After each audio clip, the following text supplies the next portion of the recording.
Genesis chapter 2. Ganun nga natapos ang pag-create sa langit at lupa at sa lahat ng nandun. Nung pampitong araw, natapos na ng Diyos ang lahat ng ginawa niya, kaya nagpahinga siya. Blines niya ang araw na yun at ginawa niyang espesyal, kasi yun yung araw na nagpahinga siya pagkatapos niyang gawin ang creation. Ganito nga create ng Diyos ang langit at ang lupa. Ang Garden ng Eden. Nung create ni Lord God ang langit at ang lupa, wala pang mga halaman at tumutubong tanim sa lupa kasi di pa siya nagpapadala ng ulan at wala pang nagsasaka. Pero may tubig na nanggagaling sa ilalim ng lupa at yun ang nagdidilim dito. Tapos kumuha si Lord God ng lupa at shinip niya yun na tao. Hiningahan niya yon sa ilong at nagkaroon ng buhay ang tao. After nun, gumawa si Lord God ng garden sa Eden, sa bandang east, at doon niya nilagay yung taong create niya. Pinatubo niya doon ang mga puno na magaganda at masasarap ang bunga. Sa gitna ng garden, nandun yung puno na nagbibigay ng buhay, at isa pang puno na nagbibigay ng kaalaman kung ano ang mabuti at masama.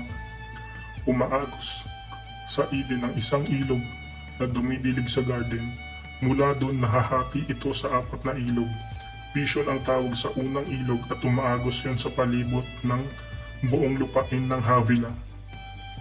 Makikita doon ang purong ginto, mga kakaibang, pabango at mamahaling bato.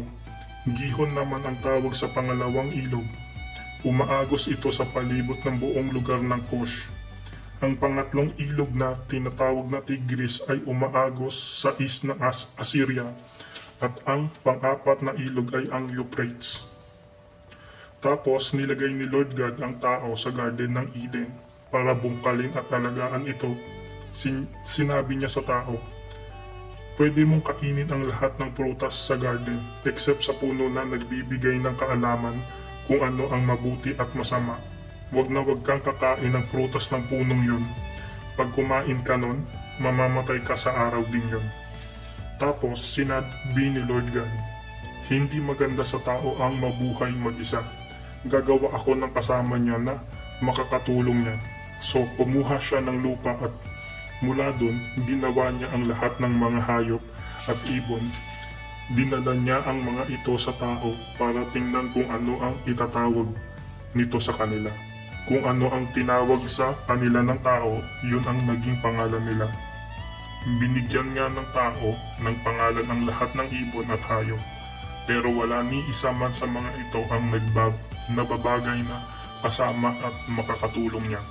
Kaya pinatulog ni Lord God na mahimbing ang tao. Saka kinuha ang isa sa mga ribs nito at sinara ang laman sa tapat nun.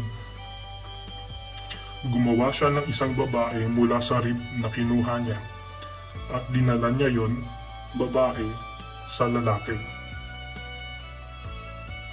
Tapos sinabi ng lalaki, "Sa wakas, ito na ang isang kagaya ko, buto ng aking buto, laman ng aking laman." Tatawagin siyang babae kasi galing siya sa lalaki. Dahil doon, iniiwan ng lalaki yung tatay at nanay niya para sumama sa asawa niya at sila ay nagiging isa. Parehong hubad yung lalaki at babae pero hindi sila nahihiya.